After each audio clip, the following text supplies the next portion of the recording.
Petersell. Bruce Petersell, 15 years.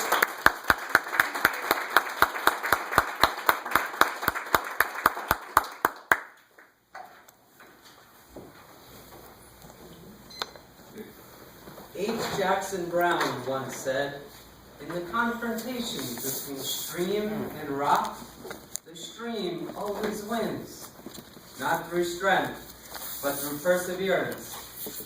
Madam Toastmaster, fellow Toastmasters, and welcome guests, today I will tell you the stories of real people that confronted rocks and overcame them.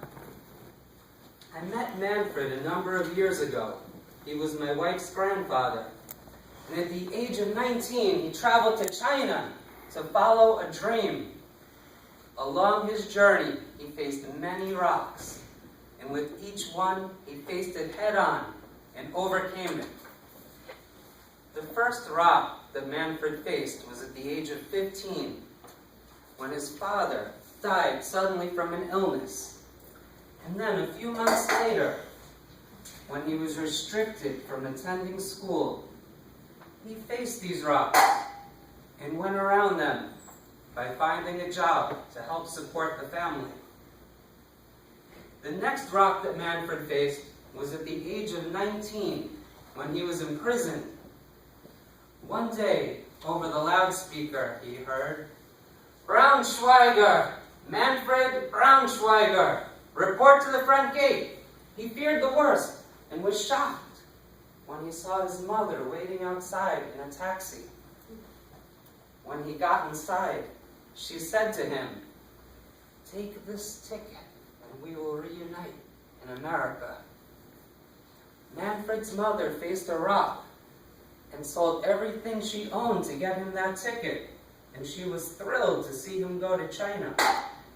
He was one of the last people to ever again leave from the Nazi Birkenau concentration camp. The antiquated ship blared its horns, warning everybody to board just before its month-long journey to China.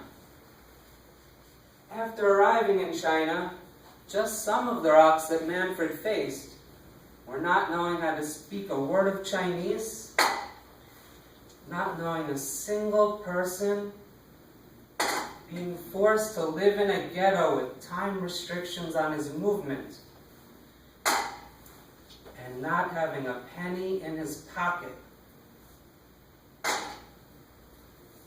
Despite all of this, he became a big success.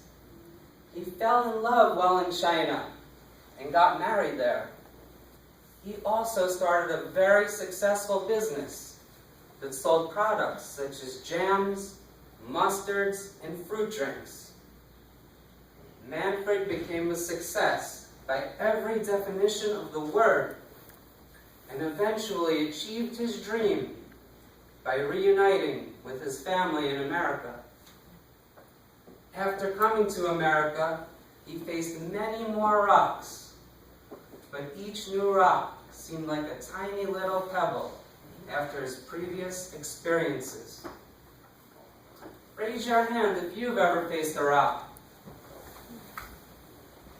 It's impossible to go through life and avoid rocks. Illness, loss, fear, and doubt. The list goes on and on and on. Some rocks are as tangible as your experiences during a world war, while other rocks are only in our minds. But both are just as real. 15 years ago, I met someone named Mary Rose at my other Toastmasters club. She told me about how 15 years ago, she first started attending Toastmasters. But she trembled when the table topics master looked around the room for his next victim.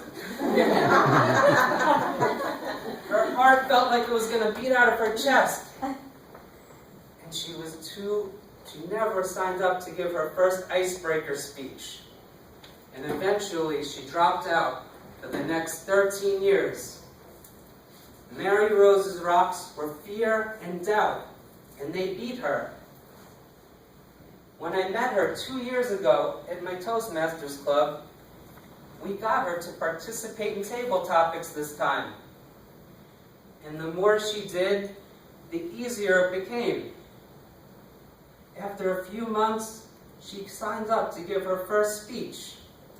And after giving a few more speeches, she entered a contest where she won and won and won. A few months ago, she completed her 10th speech and earned the Competent Communicator designation. 15 years ago, fear and doubt beat Mary Rose, but this time she beat them.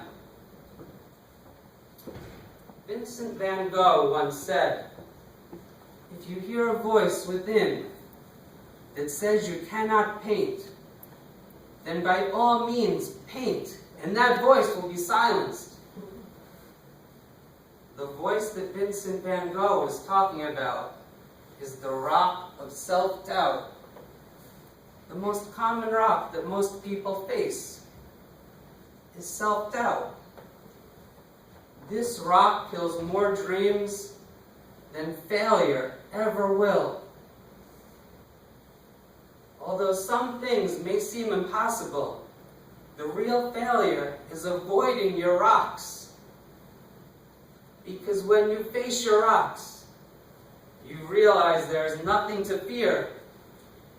When you face your rocks, they disappear. When you face your rocks, the impossible becomes possible. Maybe you want to be a writer. Then by all means, write.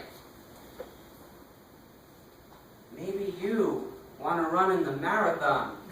Then by all means, run. Maybe you want to be a better public speaker. Then by all means, speak. We all face different rocks in life. And I challenge you to face your rocks and follow your dreams. Whether your rocks are as extreme as the Nazis in emigrating to China during a world war, or just a voice in your head that says you can't, the solution is the same. You need to imagine that you are a stream and find a way to go around them.